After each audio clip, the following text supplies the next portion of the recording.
Are we on? There we go. Got That's it turned better. on. You good? All right. Oh my God. I see. I know mine is on. Mine's the famine. How about if I just talk really loud? Come through here and change all these.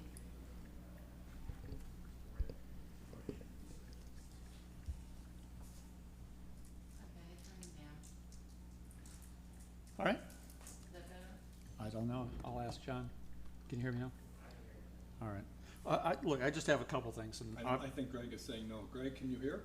Yes. Oh, okay. Very good. All right. Try again. I've just got a couple things, and the obvious thing, of course, is to make a couple comments on the storm that we obviously all went through last week. And I know that our community is now involved heavily in the cleanup, lots and lots of debris. Over the weekend, I did, I think, by a letter to our staff, and also by another letter to the KICA board, I did want to thank everybody, all of our staffs, the town staff and the community association staff, for what I think is just an amazing amount of work that they did. And while I've done that separately by letter, I wanted to publicly in this meeting make that comment. I don't know how many people were here during the storm. Hopefully, since we asked them to leave, there weren't a lot, but I was here. And I do think that if anybody did not see what this island looked like on Thursday afternoon, they never really will have an appreciation for how much work the community association staff and the town staff did in getting this island cleaned up and ready to have residents be able to come back on Saturday. The amount of debris, I think a lot of us, my benchmark was Matthew a couple years ago, which was a very heavy, windy storm like this with lots of debris, lots of trees. My sense right now is that this damage, are we still getting this? Yeah. Trying to step back. My sense initially is that the amount of debris we have from this storm is probably bigger than Matthew, but we'll know that once all the debris pickup is done. But if you'd seen what the island looked like on Thursday after the storm, or even on Friday, it's amazing how much has been picked up. So I do want to make sure that I publicly acknowledge both the town staff, Stephanie, you and your team, the amount of work that you did helping residents prepare for the storm, the communications that you and Stephanie Braswell provided during the event, the KICA crews, the resort. One thing I have said in the past is that we really can't operate as a community unless the town, the community association, the resort, and the other entities on this island work together really closely. Not any of us have the resources on our own to deal with a storm like this, and it's only through really working together really closely that we're able to do it. And I am getting tired of doing this every October or September, but again, I think they all did a fabulous job. The other thing, we do have the yard debris cleanup underway. The town has put out the schedule for that. For those of you that are not aware, 2 years ago with Hurricane Matthew, the town made the decision at that time that we would go ahead and handle the pickup of individual property owners' yard debris. We're following the same approach this time. We've decided to do the same thing. On Friday, we held the town council did a vote by mail, by email, which we're allowed to do in an emergency situation, to authorize the town to make the expenditure to handle the pickup and disposal of all of the yard debris on the island. So that process is underway. And Stephanie, in your comments later, if you can just summarize real quickly the schedule and how that works. The last thing I just wanted to note for the record, and otherwise we aren't going to talk about short-term rentals, but that item was obviously taken off this agenda and will be on the October agenda. And I just want to make clear, there are really two reasons why we took that agenda item off of this council meeting's agenda.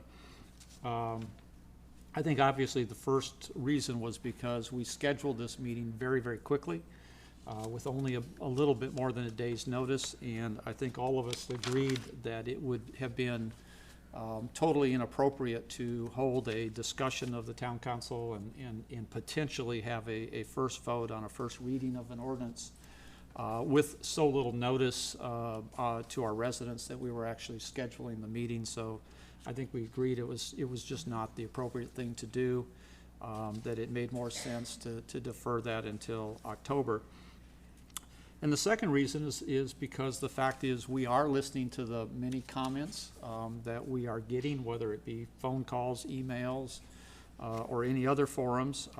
I think all of the council members are listening, paying attention.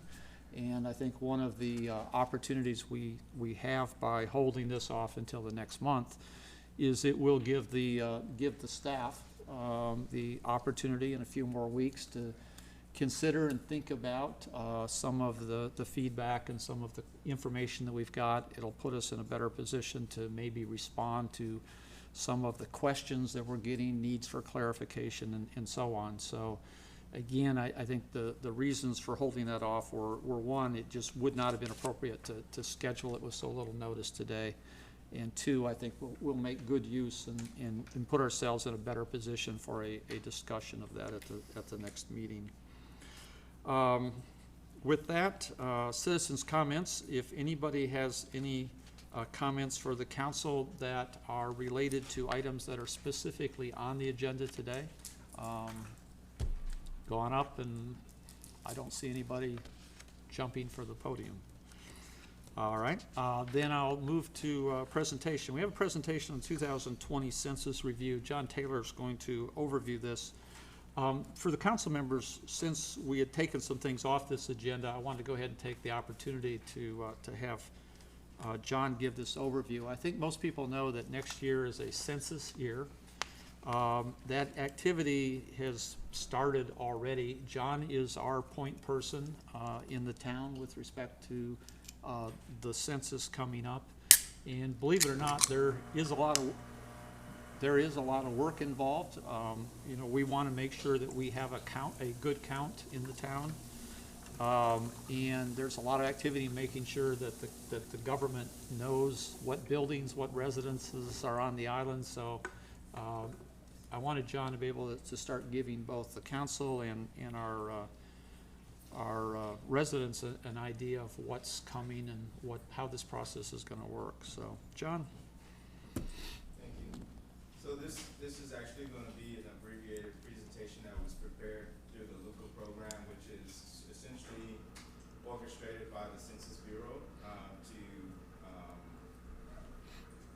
to tag local municipalities and jurisdictions to ensure that they participate within the census count and our approach to the next decennial, which would be 2020. And so, to begin, I'll just review just a few things that you may be familiar with, and so I'll move pretty quickly through those things which I believe you may be familiar with, and then at the end I'll also give just some projections and data that were provided and sort of give us a glimpse of what we could maybe expect in the next year or so. Just a reminder that the purpose of the census is to really just get an understanding of our population and housing data, and that information is used to apportionment for census, for redistricting, voting rights, planning decisions at all levels. And so those are the main reasons of why we use the census. Even at the local level, we utilize census data to update our comprehensive plan and things of that nature. And so we get an understanding specifically, whether it's at the town level, the county, or the state level, to understand what trends are happening regarding population and housing. Just in regards to where we are today, South Carolina gained a seat in 2010. Based on the 2010, we have 7. And so this map was produced here to show what would be projected in the upcoming census. This is not officially produced by the census, but projection, you can look at this map and show that South Carolina, we would essentially remain the same as not gaining a seat, but North Carolina, our neighbors to the north, would project to gain a seat in the House. There's a trend of, in the Rust Belt up there, you can see that that area here is typically kind of losing population, and so they estimate a lot of those states may actually lose a seat. And so Texas, California, Florida, those that always trend in population, those also look to gain again. So the timeline, essentially where we are today, if you look at it, the first part of that would be to establish where we want to count. And so that is specifically looking at different areas, whether it be the town jurisdiction, that's the town of Kiowa, county level, Charleston County, or the state, all municipalities within that area, we identify which areas to count.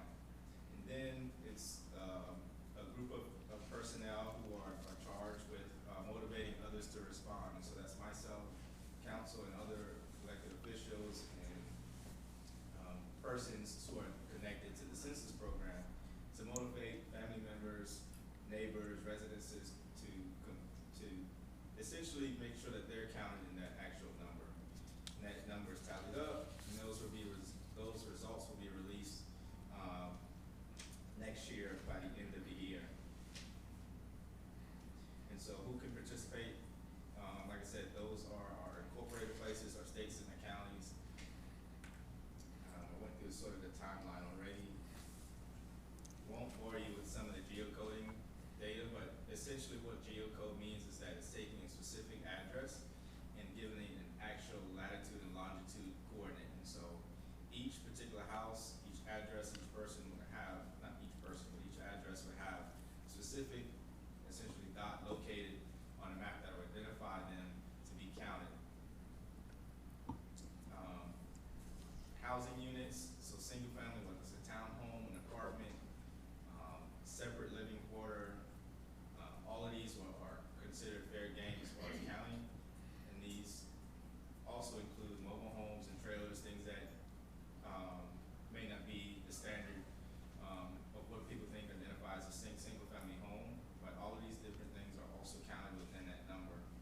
The only thing that's not counted would be things that are in construction. So we are able to count things that are in construction, but up until if they were to be habitable on the census day. So for example, we know we have plans for a senior center that has been coming in through the permitting process. We know that by census 2020 that they won't be necessarily ready by that date, so that particular development would not be counted in the 2020 census. So they would fall to the next 10-year track. Group quarters, living quarters, similar to that example that I just gave. Correctional facilities, group home, juvenile detention centers, nursing homes, all of those are counted. Even college campuses, hospitals, all those things fall into what could be counted towards the census. So it's not just looking at single family neighborhood residential, but anywhere where we can find and identify where people live. John, if I can ask, so the April 1 date for determining all of the properties that exist, is that something then that you're providing, or how is the town determining, for particularly because we have so much construction going on? So essentially, there's a process of where it's phased. So we've already sent in our sort of base data, which would include everything up to that certain date. And beyond that, any new construction which comes towards the latter end of sort of this LUCA program is what is counted towards the end. So we actually kind of in that process now of counting new construction. And that was a little bit adjusted based on the timeline. There's been an array of events that have sort of delayed the timeline. Beginning of the year was sort of government shutdown, and so there's different things that sort of set that timeline away. But essentially, there's a specific program that comes in and calculates anything under new construction. So that's kind of where we are now. So we'll probably get everything new construction up until the end of October or so. But beyond then, it'll be hard to make sure that they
see, what's the biggest issue you see of getting an accurate count of residents on Kiowa?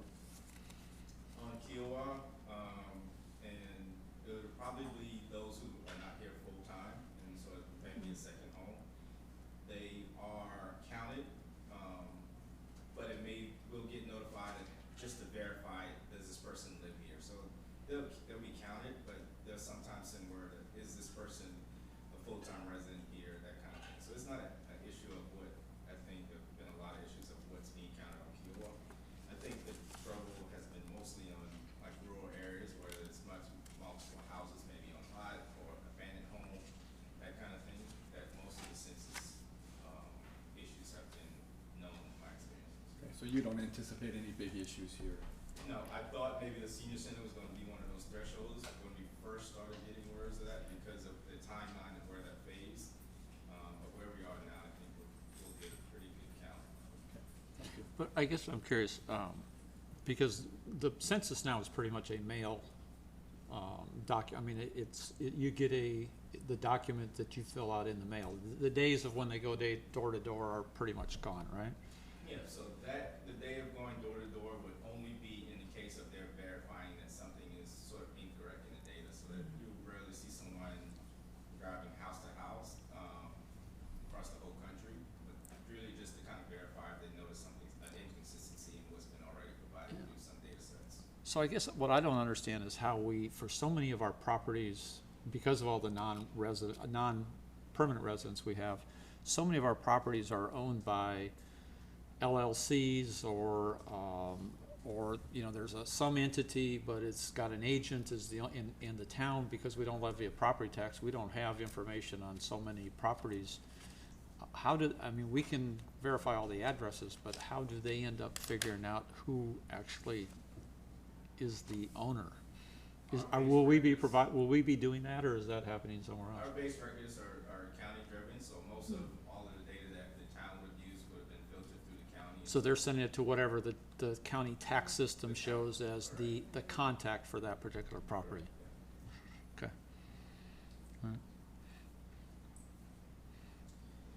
And this information was actually provided in a session earlier that the state of South Carolina Revenue and Fiscal Affairs Office produced in a training session. And so they provided just some numbers to kind of gauge where the state and local sort of county areas as far as population estimates would be.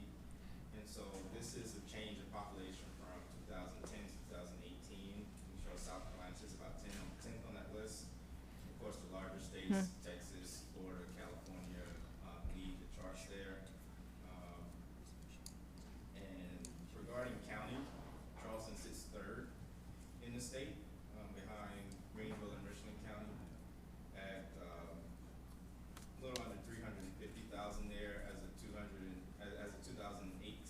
Those projections, it's a change though, put Charleston as third, which we see most trends of the growth in counties happening sort of in the Grand Strand area, Myrtle Beach, and then in the upstate Greenville counties. Charleston is to follow, and then sort of the suburbs, if you will, of Charlotte and York County after that.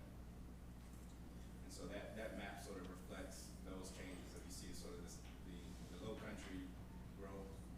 Berkeley is actually the leader of the low country of Tri-County there at 24% from 2010 to 2018. And then this sits at the top there, Horry County at 27.8%.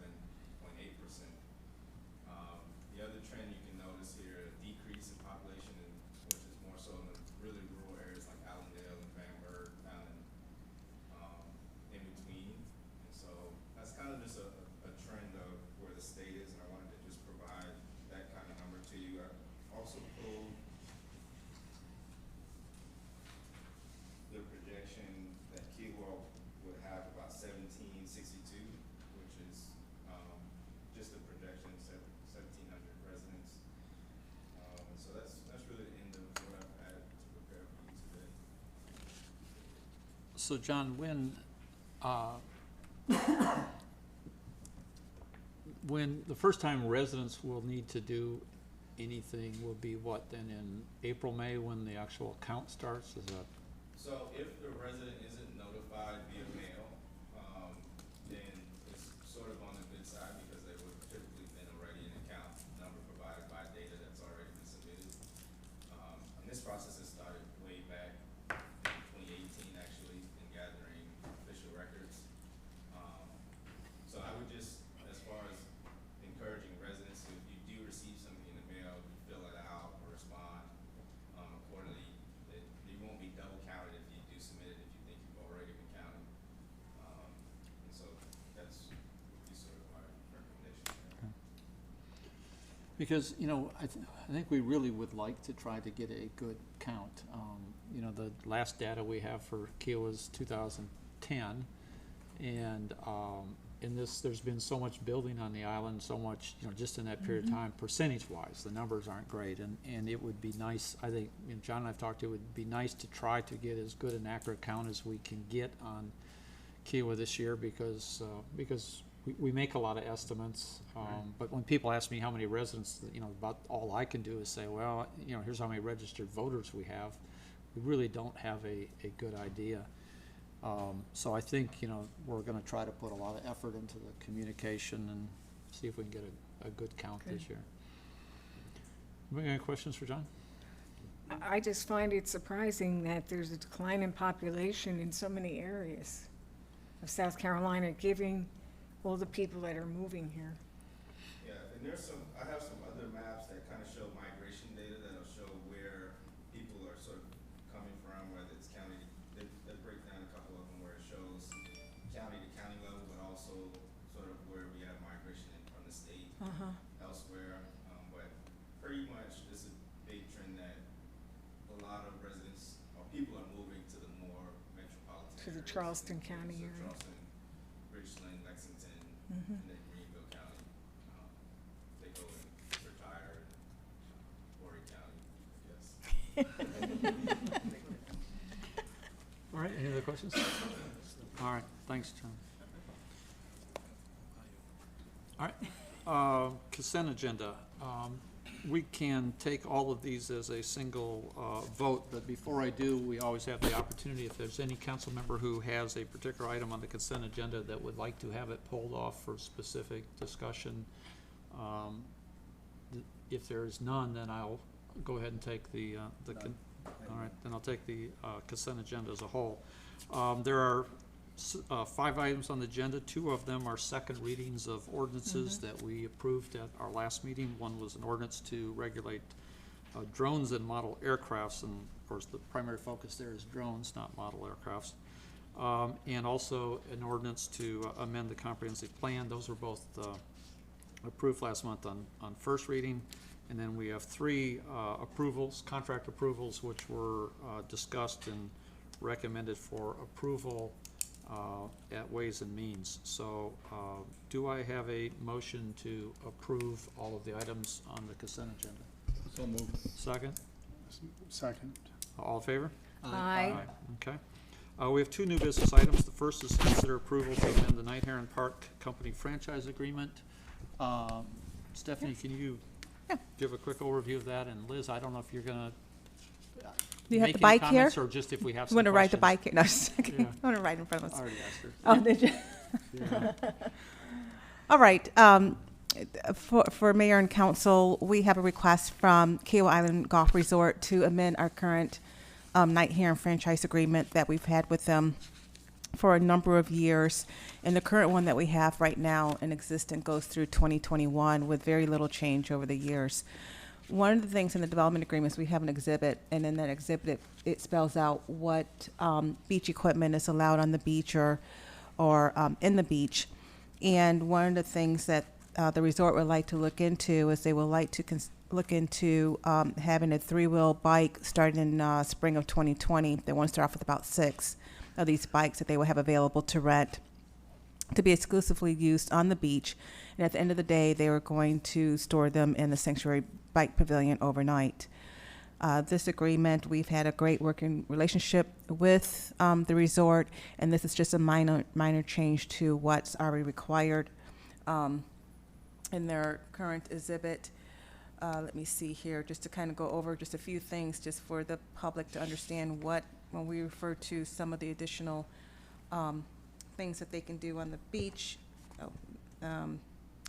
Right now, they can do the umbrellas, of course, and the cabanas. They can do chairs and lounges, backrest, floats, board surf, kayaks, and we would like to add bicycles. So it's not a lot, but things that make sense in terms of use on the beach for their guests. Liz, would you like to add anything with regards to they have a copy of what the bikes look like. I know you guys are going to be doing your green. We have a copy of it in red, but I told them that it will be done in green. But if you'd like to add anything, please do. I think that the major reason for doing this is to address what our guests are looking for. Obviously, biking on the beach is a huge amenity on our island, and this will allow seniors who cannot ride bikes on their own or younger children to experience that with that bike riding experience on the island. So it is, we know that we feel like they're too wide to have on the bicycle paths, and that's why we would request that they only be used on the beach. And like Mrs. Tillerson said, each night they would be taken off the beach, moved to the sanctuary pavilion, and then moved out on the beach again the following morning for guests, just to rent them for a day rental. All right, so to open it for discussion, I'll go ahead and make a motion to amend the Night Heron Park Company franchise agreement, and specifically amend Exhibit B, which would add bicycles to the list of products that could be leased on the beach. Do I have a second? Second. All right, open it for discussion. Any comments or questions? I have a question. Is this, these aren't motorized, are they? Absolutely not. So it's just pedal? Okay, thank you. Any other questions? No. All in favor? Aye. Aye. All right, and second item, new business, is to consider approval of appointments to the Public Safety Committee. Mary Ann, you are the chair of the Public Yes. Safety Committee. Go ahead. I have two candidates that I'd like to submit for approval, and we had two openings on the Public Safety Committee. The first one, everyone is pretty familiar with, and that is Tony Elder, who is the KICA safety and security person. He has extensive law enforcement background and leadership in that area. We welcome him to the Public Safety Board to contribute to our efforts. And the second person is Bonnie McDonald. She's a resident of Kiowa. She has a Bachelor of Science in Criminal Justice from Northeastern. She has a Master's in Public and Community Service. And she also served for about 30 years as an officer with the Massachusetts State Prisons and parole organizations. In addition to that, she's been a participant in many committees for the Public Safety Organization of Massachusetts, including some treatment centers for drugs and alcohol abuse. So Mary Ann, since you're the chair of the Public Safety Committee, if you want to make a motion to approve. I move that these two candidates, Tony Elder and Bonnie McDonald, be approved for the Public Safety Committee. Do I have a second? Second. Any additional questions, comments, discussion? You couldn't find anyone qualified? Thank you. I'm very pleased. We have a really strong Public Safety Committee. For the record, that was a joke, right? Yeah, I just want to make sure. I got it somewhere. All right. All in favor? Aye. Okay. All right, Town Administrator's report, Stephanie. Yes, I'd just like to give an update on the debris removal process, but I'd like for Brian, as he has been managing this process, just to give a very quick overview. With the You just podium. want him standing up there so if somebody didn't get their trash picked up, they can move to call, right? They know to throw their trash at. Thank you for this opportunity. Just a quick update for those that may have not heard yet. We made an initial push for this debris removal process, and we were very ambitious to try to get to these zone debris removals. What we found out very quickly was that there was a lot more debris on the island than we had originally anticipated, and like the mayor said, there was more debris on the island than we recall from Matthew. So what we're doing right now, with the amount of traffic and the residents that are on the island right now, we are making a push first and foremost to open up the main roads and make sure that those are cleared from debris. There's a lot of debris still hanging out in the roads, and we want to make sure that in the possible. So right now, we're working on cleaning up the Parkway and then also Governor's Drive before we come back and start doing our zone debris removal. And the zones, they're posted on the website, but basically we're moving from the front of the island to the back of the island. And we will, once we have a definite date when we'll be able to start doing those zones, we'll push that out. And also a timeline for each zone, which we're anticipating maybe 2 days per zone at this point to make those removals. So you think we're gonna have to push back the date, because didn't we put dates out? Monday, yesterday, we did a little bit of Zone 1, but we're thinking, we met this morning with our contractor, and so we probably won't start the zones maybe till Wednesday or Thursday, so maybe a day or two push back. So are we getting that communication? We're working on that now, we're just waiting to confirm what time. Stephanie? We just sent out a blanket message that said we're updating the revised schedule and it'll go out. Just because of the amount of stuff, Mhm. yeah. The initial okay. communication said also that this was subject to change Change. as the clearing unfolds. And I think, you know, governors, you think will be done then in a day or two? Because the governor's the one I'm most worried about. Just because everything's kind of out in the street and people are from opposite directions gravitating to the middle lane, As and of, somebody's gonna get hit. As of today and this afternoon, All Green, who's our primary lead on the debris removal, was working with Kika, who is providing traffic controls so that they can make a safe and clean and hopefully quick push up and down Governors. So they are working on Governors as of this morning and this afternoon, and I'll be getting an update from All Green this afternoon on how far they've come along. Okay. Any, Any questions for Questions? Brian? the one question I do have, and I know in our original communication, we said that we were primarily picking up the, you know, the basic yard waste, but any large trees and other such things that needed to be picked up were not part of this. They needed to have their arbor care, whoever, take that away. Are we still on that basis, and are we stressing that? Because there are so many trees down, and I think, Dan and I were talking that there's a lot of these giant trees that are getting kind of put in with everything else, and I don't think All Seasons is, All green. or All Green is able to handle all of those big trees, so. We just need to be clear in our communications, if there's stuff that they can't take, that we're really clear to people. We have asked that specific question, and he has said that there's nothing that he won't be able to pick up. He has 2 grapple trucks that are able to pick up logs of trees that are cut, 10 feet, 16 feet long, that he can, and he has been able to haul off a lot So of that far? so far. Wow, there's some. It there's would some- be probably hard, Craig, to differentiate, yeah, because in the there's- same piles, you've got some big logs and Yeah, there are some. debris. There's some 15, 20-foot root balls out there too, so as long as we are clear of what they can take, okay, Okay. all right. Anything Okay. else? How many, No, go how ahead. many units do they have? I mean, All Green themselves, they have 2 grapple trucks, which are the big trucks that are able to remove the big logs and root balls. And they've also got, I believe they have 4 kind of front-end loader trucks that are picking up some of the smaller to medium-sized piles. And then they've got a handful of crew with smaller handheld equipment, blowers, rakes, that kind of thing to do the final cleanup. All right, Thank you. 10 zones? I'm sorry? 10 zones in all? There are 4 zones. Yes, sir. Stephanie, anything else? No, the only thing I would like to add is just as a reminder, I believe it's actually went into place yesterday, our plastic ordinance? Sunday. Okay, the 8th. Oh, I'm thinking today is the 10th.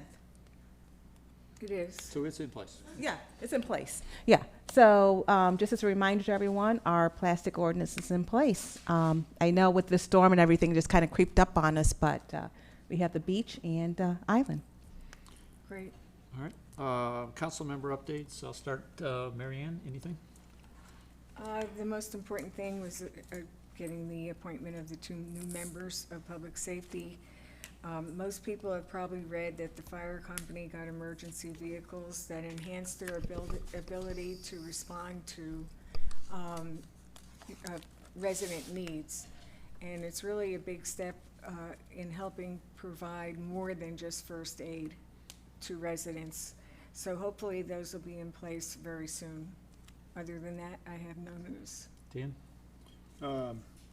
BZA's been active. The Board of Zoning Appeals, typically sort of one appeal each month, it seems to be. They're able to handle that stuff, pretty reasonable requests. Planning Commission's been relatively busy. Arts Council has a meeting this week. Couple of items that they've got to deal with as they try to migrate more to relying less on volunteers and more professional support for the bigger productions, because we're just doing a lot of arts business this day.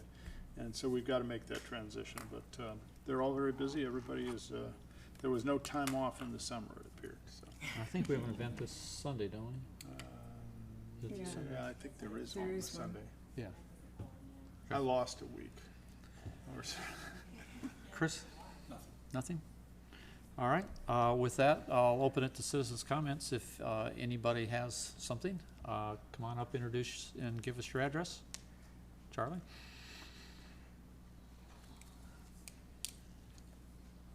Charlie the Puma, 201 Horn Reed Court. I wanted to commend the town for how well they dealt with the hurricane, and especially the timeliness and the conciseness of the notifications and communications that they put out.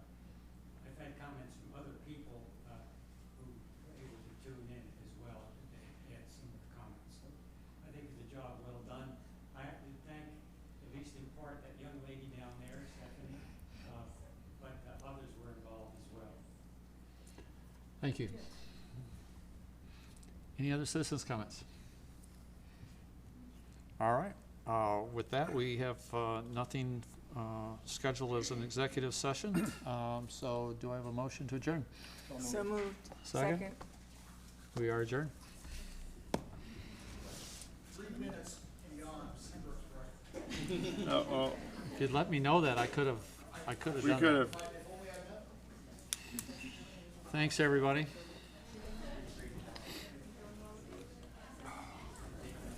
You have a good one. Thank you, I will, yeah. Glad you're finally back. Boy, I tell you, I'm happy to be home. Hotels are not fun. No. All right, we'll see you. Thank you. Okay.